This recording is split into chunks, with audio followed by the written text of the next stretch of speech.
नमस्कार दोस्तों, जेएस वायु गुरु चैनल में आपका हार्दिक स्वागत है। आज हम मोलस्का फाइलम से संबंधित मोस्ट इम्पोर्टेंट एमसीक्यू क्वेश्चन की बात करेंगे। तो स्टार्ट करते हैं आज की वीडियो। एमसीक्यू क्वेश्चन जो कि विभिन्न प्रतियोगी परीक्षाओं जैसे टीजीटी, पीजीटी, जेएससी लेक्चरर आदि परीक्षाओं में आए हैं और आने वाली परीक्षाओं में संभावित हैं। तो बिना देर किए स्टार्ट करते हैं आज की वीडियो। पहला क्वेश्चन है, मैच, एक तरफ लिस्ट फर्स्ट दी है, दूसरी तरफ लिस्ट सेकंड दी है। एक तरफ लिस्ट सेकंड है, इन्हें मैच करना। तो देख लेते हैं यूनियो जो है वो किससे संबंधित है। आप जानते हो यूनियो सीपी, तो ये मोलस्का से संबंधित होती है, तो ए का 2 हो जाएगा। दूसरा ओरेलिया, ओरेलिया आप जानते हो सीलेंटेटा से संबंधित है, जिसे जेलीफिश कहते हैं, तो ये सीलेंटेटा से संबंधित है, सीलेंटेटा फाइलम से, तो बी का 1 हो जाएगा। सी है एस्ट्रियाज यानी कि स्टारफिश, स्टारफिश आप जानते हैं इकाइनोडर्मेटा फाइलम की होती है, तो सी का 3 हो जाएगा। डी में आया एस्केरिस, एस्केरिस को आप जानते हो निमेटेहेलमिंथेस का, तो निमेटेडा हो गया, तो डी का 4 हो जाएगा। इस प्रकार इसका जो करेक्ट ऑप्शन होगा वो बी सही होगा। कौन सा होगा? बी सही होगा। Next question, of the following pairs of animals belongs to class bivalvia of the phylum mollusca. ये पूछ रहा है कि जो बाइवाल्विया क्लास है फाइलम मोलस्का की, उसके कौन से एनिमल्स हैं। तो आप लोग जानते हो बाइवेल्विया जो मोलस्का का संग मोलस्का का एक क्लास है, उसमें जो भी एनिमल्स आते हैं जैसे यूनियो आती है, तो उसके बॉडी पर 2 सेल होते हैं, यानी कि उनका जो सेल है 2 भागों में बटा होता है। बाइवाल्विया इसलिए नाम रखा गया इसका। तो इसका जो करेक्ट आंसर हो जाएगा वो हो जाएगा B, Ostrea and Anodonta, Ostrea and Anodonta. Next question की बात कर लेते हैं, the example of class Amphineura. Amphineura class का हमें एग्जाम्पल ढूंढना है, क्योंकि एम्फीन्यूरा जो मोलस्का की एक क्लास है, तो एम्फीन्यूरा का जो एग्जाम्पल है वो है काइटन। क्या है? काइटन, जिसमें 8 प्लेट पाई जाती हैं। और डेंटेलियम किसका है? डेंटेलियम स्केफोपोडा का, स्केफोपोडा का डेंटेलियम एग्जाम्पल है, जिसे हमने टस्क सेल बोला था, हाथी कवच बोला था। और सीपिया जानते हो आप, सीपिया जो है ये सीफेलोपोडा का था, सीपिया को कटल फिश कहते हैं। लोलिगो इसे सी स्क्वाइड कहते हैं, समुद्री बाण कहते हैं, ये भी सीफेलोपोडा का। तो एम्फीन्यूरा का जो करेक्ट आंसर है वो डी हो जाएगा। नेक्स्ट क्वेश्चन की बात कर लेते हैं, the swift locomotion in sepia and octopus is affected by. ये बहुत इंपॉर्टेंट क्वेश्चन है, तो इसका करेक्ट आंसर जो होगा वो होगा D, water in jets expelled through siphon. यानी वाटर बहुत तेज़ी से एक्सप्लेड होता है और साइफन के थ्रू होता है, तो इसका करेक्ट आंसर हो जाएगा D, water in jets expelled through siphon. Next question की बात कर लेते हैं, ink sac is found in. Ink sac का मतलब इंक ग्लैंड किस में पाई जाती है, तो इंक ग्लैंड जो पाई जाती है वो पाई जाती है सीपिया में। किस में पाई जाती है? सीपिया में। और सीपिया को हमने क्या बोला था? Cuttle fish. ये सीफेलोपोडा क्लास की एनिमल है, और सीपिया को हम बोलते हैं कटल फिश, इसमें इंक ग्लैंड पाई जाती है। और जब इसके पीछे कोई एनिमी, इसका दुश्मन एनिमी इसके पीछे पड़ता, तो ये अपनी इंक ग्लैंड से या इंक सैक से इंक निकालती है, जिससे कि जल का रंग, समुद्र के जल का रंग नीला हो जाता और दुश्मन जो भ्रम में पड़ जाता और ये आगे निकल जाती है। तो इसलिए इसका करेक्ट आंसर बी होगा, सीपिया। नोटिल्स की यदि बात करें तो इसे लिविंग फॉसिल्स कहते हैं, ये भी सीफेलोपोडा का। और बोनेलिया के बारे में आप जानते हो, बोनेलिया, बोनेलिया में मेल रहता फीमेल के अंदर, मेल फीमेल के अंदर रहता है बोनेलिया में, और फीमेल बोनेलिया जो है एक केमिकल निकालती है बोनेलिन। क्या निकालती है? बोनेलिन, जो दूसरे शिकार के लिए हानिकारक होता है। तो नेक्स्ट क्वेश्चन की बात कर लेते हैं।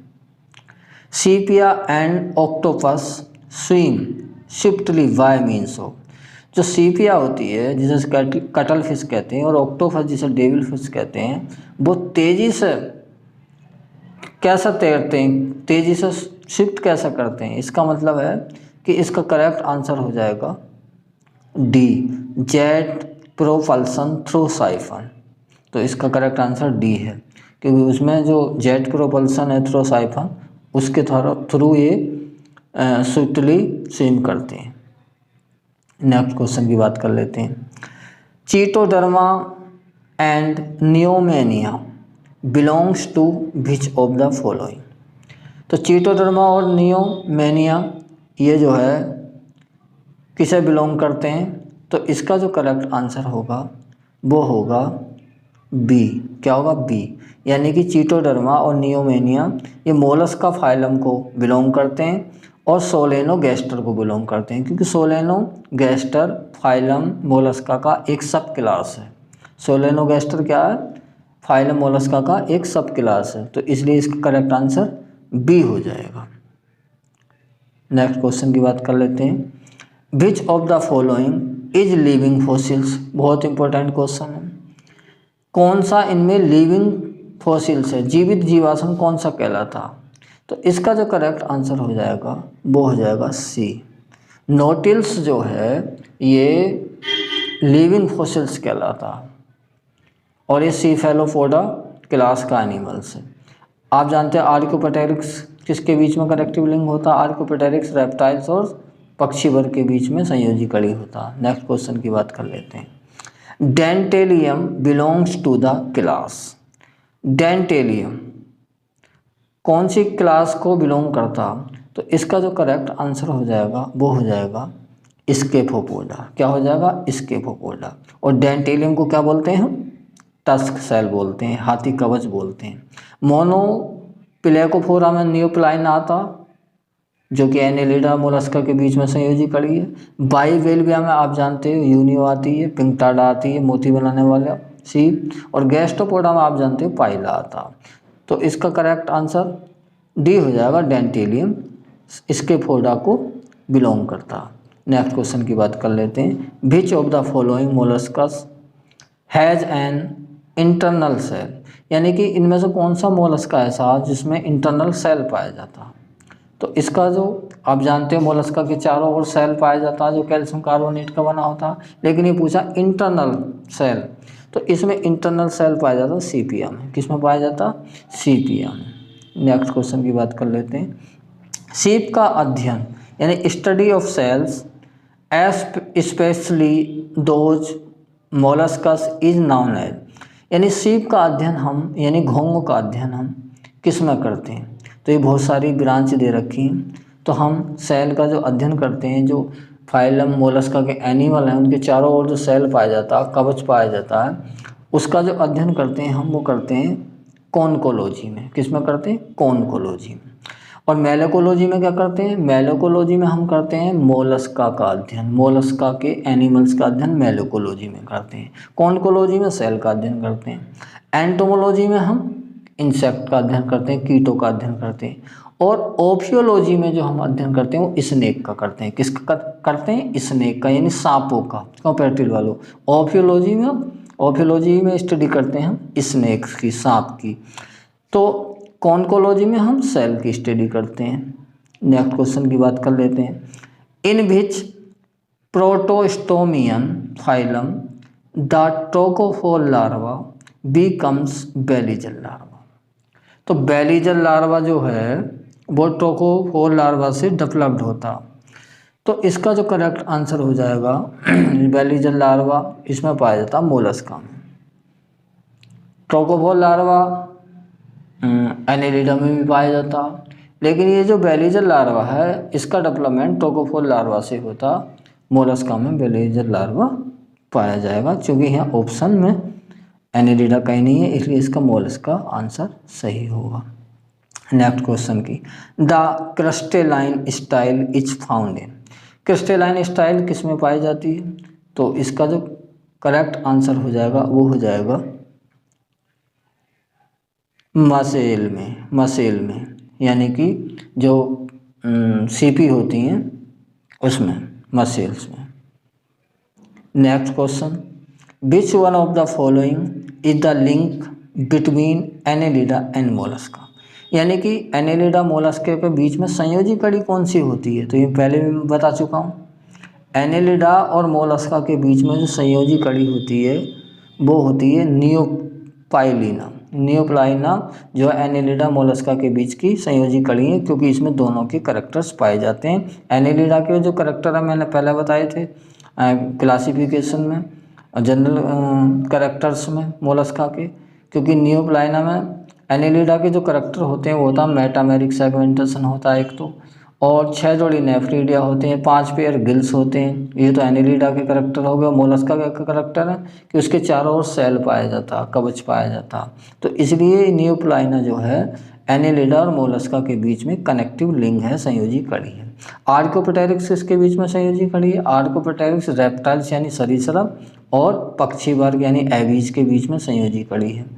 और पेरिपेटस, पेरिपेटस ये होता है आर्थ्रोपोडा और एनेलिडा के बीच में संयोजी कड़ी। पेरिपेटस आर्थ्रोपोडा और एनेलिडा के बीच में संयोजी कड़ी होता है। नेक्स्ट क्वेश्चन की बात कर लेते हैं, pluteus larva of echinoderms is characterized by the presence of, यानी इकाइनोडर्मेटा में एक प्लूटियस लार्वा पाया जाता है, उसकी क्या क्वालिटी है, क्या विशेषता है? तो इसका जो करेक्ट आंसर होगा वो होगा D, none of the above.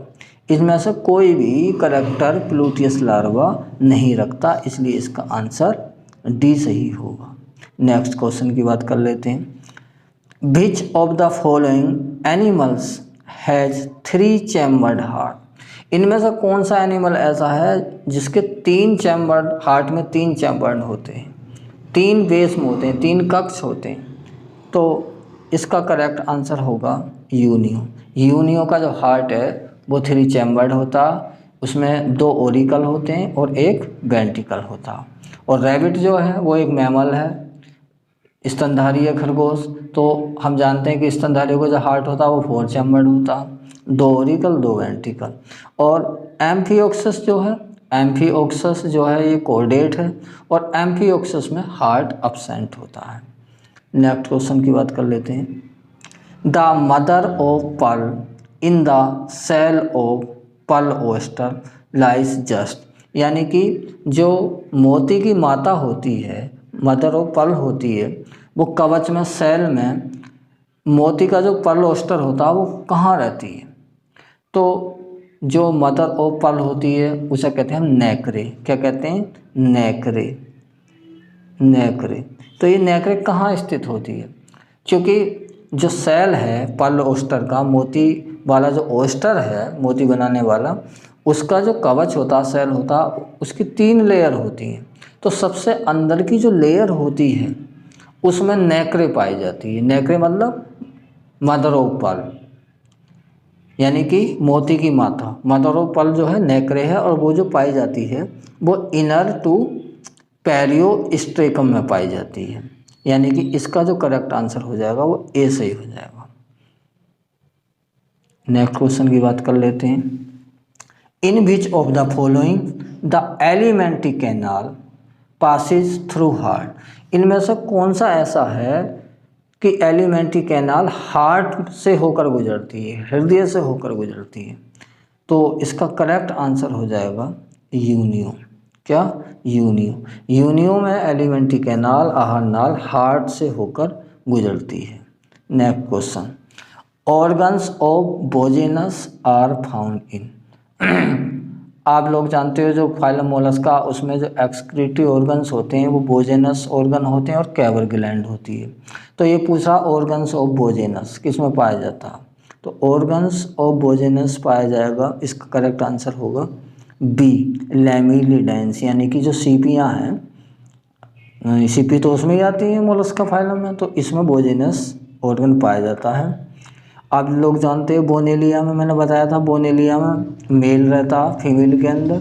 और साल्पा क्या है, ये भी कॉर्डेट एनिमल है, ये इनवर्टिब्रेट नहीं है, ये कॉर्डेट है। और साल्पा जो है ये बायोल्यूमिनेसेंट यानी कि जैव प्रतिस्फूर्ति पैदा करता है, बायोल्यूमिनस पैदा करता। और इकाइनस जो है, इकाइनस जो इकाइनोडर्मेटा फाइलम का एक एनिमल होता है इकाइनस, और जिसे अरस्तु की लैंटेन कहते हैं, अरस्तु की लालटेन बोलते हैं इसे, इकाइनस को।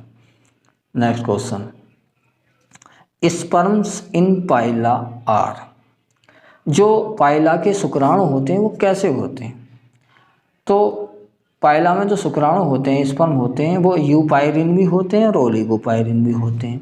तो इसलिए इसका करेक्ट आंसर डी हो जाएगा, बोथ, यूपाइरिन भी और ओलिगोपाइरिन भी। लेकिन इनमें से जो यूपाइरिन स्पर्म होते हैं वो छोटे होते हैं, वही एक्टिव होते हैं, वही फर्टिलाइजेशन के योग्य होते हैं। ओलिगोपाइरिन जो है फर्टिलाइजेशन के योग्य नहीं होते, ये बड़े होते हैं, लेकिन पाए दोनों जाते हैं। तो इसका करेक्ट आंसर डी होगा। Which one of the following sensory organs of Pila is single and not pair? समझ लेते हैं, इनमें से कौन सा सेंसरी ऑर्गन ऐसा है पाइला का जो सिंगल होता है और पेयर में नहीं होता, जोड़े में नहीं होता? तो इसका जो करेक्ट आंसर हो जाएगा वो हो जाएगा ओस्फेरेडियम। क्या हो जाएगा? ओस्फेरेडियम। पाइला में ओस्फेरेडियम ऑर्गन पाया जाता है जो कि लेफ्ट साइड में होता है, ध्यान रखना, लेफ्ट साइड में ओस्फेरेडियम ऑर्गन पाया जाता है। और इसे हम ओल्फैक्टरी ऑर्गन भी बोल सकते हैं, यानी ये सूंघने का काम करता है, स्मेल का काम करता। तो ओस्फेरेडियम लेफ्ट साइड में होता है पाइला में, और ओल्फैक्टरी ऑर्गन है, ये सूंघने का काम करता है, स्मेल का काम करता है। और जो ओस्फेरेडियम होता है वो अंदर प्रवेश करने वाले वाटर की फिजिकल और केमिकल जांच करता है, भौतिक और रासायनिक जांच करता, जो अंदर पानी आ रहा है उसका चेक करता। तो इसका करेक्ट आंसर ओस्फेरेडियम हो जाएगा। तो दोस्तों इस वीडियो में इतना ही, मिलते हैं नेक्स्ट वीडियो के साथ। यदि मेरी वीडियो आपको पसंद आई तो आप लोग इसे लाइक करें, शेयर करें, सब्सक्राइब करें। धन्यवाद, मिलते हैं नेक्स्ट वीडियो के साथ।